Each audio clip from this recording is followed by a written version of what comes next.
Hello नमस्कार दोस्तों, this is Geetika from शिक्षण आरंभ। दोस्तों, मैं आप सभी का स्वागत करती हूँ हमारे अपने यूट्यूब चैनल शिक्षण आरंभ पर। दोस्तों, आज के इस वीडियो में हम पढ़ेंगे हिंदी के महत्वपूर्ण टॉपिक में से एक, जो कि है अलंकार। सीटेट के एग्जाम में हर साल अलंकार से प्रश्न पूछे जाते हैं, तो इस टॉपिक को आप बहुत अच्छे से पढ़िएगा। तो शुरू करते हैं आज का हमारा सेशन। अलंकार। अलंकार काव्य की शोभा बढ़ाने वाले तत्वों को अलंकार कहते हैं, यानी कि जिनके माध्यम से आपके काव्य की सुंदरता बढ़ जाए, वो क्या होता है? वो अलंकार होता है। अलंकार के भेद। अलंकार दो प्रकार के हैं, शब्द अलंकार, अर्थ अलंकार। एग्जाम की दृष्टि से दो ही मुख्य हैं, शब्द अलंकार और अर्थ अलंकार। आपके सीटेट के एग्जाम में ज्यादातर जो है शब्द अलंकार और अर्थ अलंकार से ही प्रश्न पूछे जाते हैं, तो आपको इस एग्जाम के लिए दो ही अलंकार के भेद पढ़ने होंगे। तो अलंकार के दो भेद है, शब्द अलंकार और अर्थ अलंकार। शब्द अलंकार क्या है? काव्य में शब्दगत चमत्कार को शब्द अलंकार कहते हैं, यानी कि जब शब्दों के माध्यम से काव्य में काव्य की सुंदरता बढ़ जाती है, तो वो क्या होता है? वो आपका शब्द अलंकार होता है। शब्द अलंकार 5 प्रकार के हैं मुख्यतः: अनुप्रास अलंकार, यमक अलंकार, श्लेष अलंकार, वक्रोक्ति अलंकार और पुनरुक्ति प्रकाश अलंकार। आगे देखते हैं अनुप्रास अलंकार क्या होता है। अनुप्रास अलंकार जब एक ही वर्ण की आवृत्ति बार बार होती है, तो वो अनुप्रास अलंकार होती है।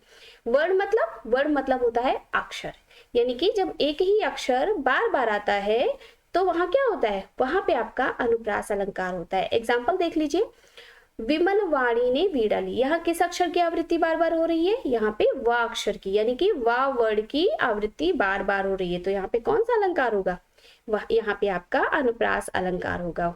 विमल, वाणी और वीणा, तो यहाँ पे वा वर्ण की आवृत्ति बार बार हो रही है। अगला देखते हैं हमारा यमक अलंकार। एक शब्द अनेक बार आए और उस शब्द का अलग अलग अर्थ हो, यानी कि जो एक ही शब्द हो और वो कई बार आए, लेकिन जो उसका अर्थ हो वो अलग अलग हो, तो वहां पे कौन सा अलंकार होता है? वहां पे आपका यमक अलंकार होता है। उदाहरण के तौर पर देख लेते हैं, कनक कनकते 100 गुनी मादकता अधिकाय, या खाए बौराय जग वा पाए बौराय। यहाँ पे कनक का जो अर्थ है वो दो है। एक कनक का अर्थ क्या है? एक कनक का अर्थ है सोना, और दूसरे कनक का अर्थ क्या होगा? धतूरा। ठीक है, तो जब एक शब्द अनेक बार आए और उस शब्द का अलग अलग अर्थ हो, तो वहां पे यमक अलंकार होता है। अगला अलंकार है श्लेष अलंकार। श्लेष अलंकार जब एक ही शब्द के कई अर्थ निकले। ठीक है, क्या है? जब एक ही शब्द के कई अर्थ निकले, तो वहां पे श्लेष अलंकार होता है। उदाहरण देखते हैं, रहीमन पानी राखिए, बिन पानी सब सून, पानी गए न उबरे, मोती मानुष चून। यहाँ पे पानी के कितने अर्थ हैं? यहाँ पे पानी के आपके 3 अर्थ हैं। एक ही शब्द के कितने अर्थ निकले? एक ही शब्द के आपके 3 अर्थ निकले। एक अर्थ है आपका कांति, एक अर्थ है आत्मसम्मान और दूसरा जल। ठीक है, तो पानी के 3 अर्थ निकले, कांति, आत्मसम्मान और जल। तो श्लेष अलंकार क्या होता है? एक ही शब्द के जब कई अर्थ निकलते हैं, तो वहां पे श्लेष अलंकार होता है। हमारा अगला अलंकार है वक्रोक्ति अलंकार। वक्रोक्ति अलंकार कही गई बात का अलग, यानी कि कुछ अलग सा अर्थ निकालना है ना। बात कुछ और कही जाए और उसका अर्थ क्या हो? उसका अर्थ उस बात से अलग हो, तो वहां कौन सा अलंकार होता है? वहां पे आपका वक्रोक्ति अलंकार है। उदाहरण क्या है? कौन द्वार पर हरिमय राधे, क्या वानर का काम यहाँ। ठीक है, राधा पूछती है द्वार पर कौन है, तो कृष्ण जी अपना नाम बताते हैं कि मैं हूं द्वार पर, तो राधा जी क्या कहती हैं कि वानर का यहाँ क्या काम, यानी कि यहाँ पे कृष्ण जी को वानर का रूप बता दिया गया है ना, वानर बता दिया गया, तो यहाँ पे अर्थ अलग निकल गया ना। कौन द्वार पर हरिमय राधे, क्या वानर का काम यहाँ, तो कही गई बात का कुछ अलग ही अर्थ निकालना क्या, कौन सा अलंकार कहलाता है? वक्रोक्ति अलंकार कहलाता है। अगला आपका अलंकार होगा पुनरुक्ति प्रकाश अलंकार। पुनरुक्ति प्रकाश अलंकार कथन के सौंदर्य के बहाने एक ही शब्द जब बार बार आए, यानी कि किसी कथन में जब सुंदरता जो है, आपको सुंदरता का समावेश करना होता है, तो हम क्या करते हैं? एक ही शब्द को वहां पे 2 बार ले आते हैं ना, उस कथन की सुंदरता को बढ़ाने के लिए। जैसे ठौर ठौर विहार करती सुंदरी सुर नारिया, ठौर ठौर है ना, तो यहाँ पे ठौर ठौर के 2 बार, यानी कि पुनरुक्ति मतलब पुनः शब्द का आना है ना। पुनरुक्ति का क्या मतलब होगा कि एक ही शब्द का पुनः आ जाना और उसका अर्थ भी सेम होना। तो ठौर ठौर विहार करती सुंदर सुनारिया, यानी कि यहाँ पे ठौर ठौर शब्द पुनः आवृत्ति हुई है और दोनों का अर्थ भी एक ही है। तो कथन के सौंदर्य के बहाने एक ही शब्द जब बार बार आए तो वहां पे पुनरुक्ति प्रकाश अलंकार होता है। आगे चलते हैं, देखते हैं। अब आया आपका अर्थालंकार। अर्थालंकार क्या होता है? अर्थगत चमत्कार को अर्थालंकार कहते हैं, यानी कि शब्दालंकार जो था वो शब्दों के माध्यम से जब सुंदरता हम काव्य की बढ़ाते हैं तो वो शब्दालंकार होता है। अर्थालंकार क्या होता है? अर्थ के माध्यम से जब हम काव्य की शोभा बढ़ाते हैं, यानी कि काव्य में सुंदरता डालने के लिए अर्थ के माध्यम से उसकी सुंदरता बढ़ाते हैं, है ना, तो वो आपका अर्थालंकार होता है। अर्थालंकार को देख लेते हैं कौन कौन से हैं। उपमा अलंकार, रूपक अलंकार, उत्प्रेक्षा अलंकार, भ्रांतिमान अलंकार, दृष्टांत अलंकार और अतिशयोक्ति अलंकार। दोस्तों मैं जितने भी अलंकार बता रही हूँ ये सारे आपके एग्जाम में पूछे जाएंगे। ये सारे अलंकार आपके एग्जाम की दृष्टि से बहुत ही इंपॉर्टेंट है। तो ये जितने भी अलंकार पूछे जाते हैं मैं वही अलंकार आपको पढ़ा रही हूँ इसमें, ठीक है। तो सारे अलंकार को बहुत अच्छे और बहुत ध्यान से पढ़िएगा। तो अब हम देखते हैं उपमा अलंकार। उपमा अलंकार क्या है? जहां एक वस्तु की तुलना या समानता किसी दूसरे वस्तु से की जाती है ना। जब किसी वस्तु के बीच में क्या किया जाता है? समानता की जाती है, कंपेयर किया जाता है ना, ठीक है। तो वहां कौन सा अलंकार होता है? उपमा अलंकार होता है। ट्रिक के माध्यम से आप बहुत बेहतरीन तरीके से समझ जाओगे। ट्रिक के माध्यम से कैसे समझेंगे? सा सी से, ठीक है। किसी भी वाक्य में, किसी भी कथन में आपको क्या देखना है? आपको सिर्फ सा देखना है, से देखना है और सी देखना है। अगर इन तीनों शब्दों में से कोई भी शब्द आपको उस कथन या उस दोहे या जो भी हो उसमें आपको दिखाई दे रहा है तो आप आंख बंद करके उपमा अलंकार लगा दीजिएगा। उदाहरण देख लेते हैं। उदाहरण क्या है? हरिपद कोमल कमल से आ गया ना, से आ गया।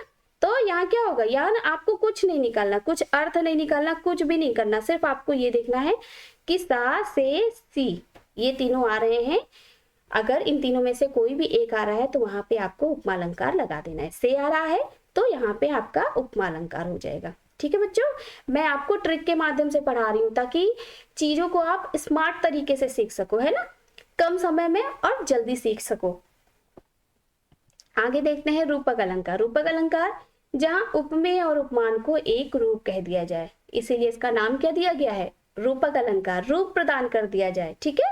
उपमेय और उपमान को एक रूप प्रदान कर दिया जाए। ट्रिक के माध्यम से कैसे समझेंगे?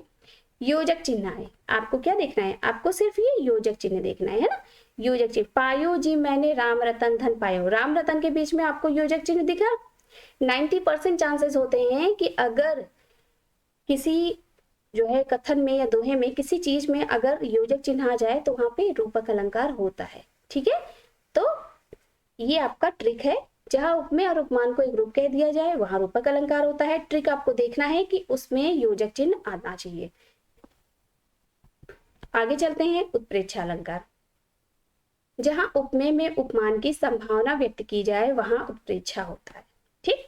क्या होता है? उत्प्रेक्षा अलंकार होता है। ट्रिक के माध्यम से समझ लीजिए। जनु मनु, जानो मानो, जानो मानो, जो त्यों, इन शब्दों को आपको देखना है, ठीक। ये इन शब्दों में से कोई एक शब्द आपका अगर कहीं दिख जा रहा है तो आपको उत्प्रेक्षा अलंकार लगा देना है। आप कुछ मत पढ़िए, आप सिर्फ ये शॉर्ट ट्रिक याद कर लीजिए कि इन शब्दों में से कोई एक शब्द अगर आ गया तो आपको आंसर लॉक कर देना है। क्या कर देना है? उत्प्रेक्षा अलंकार कर देना है।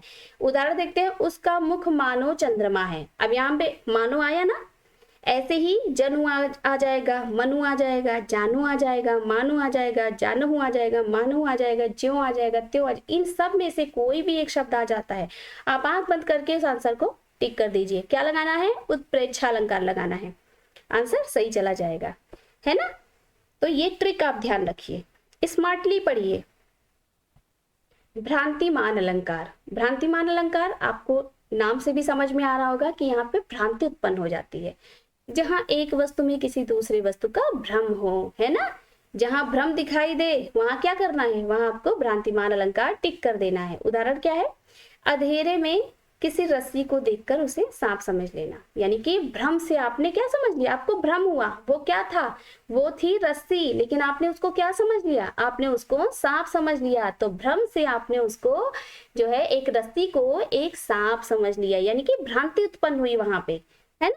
तो भ्रांति अलंकार क्या है, भ्रांति अलंकार जहां पे आपको भ्रम हो, जहां पे आपके अंदर भ्रांति उत्पन्न हो जाए, वहां आपको भ्रांति मान अलंकार टिक कर देना है। ठीक है, आगे चलते हैं, देखते हैं हमारा दृष्टांत अलंकार। दृष्टांत अलंकार किसी बात को स्पष्ट करने के लिए दृष्टांत प्रस्तुत किया जाता है। दृष्टांत मतलब उदाहरण, एग्जाम्पल दे देना, है ना। तो किसी बात को स्पष्ट करने के लिए क्या करते हैं, हम उदाहरण प्रस्तुत करते हैं, तो वहां क्या होता है, दृष्टांत अलंकार होता है।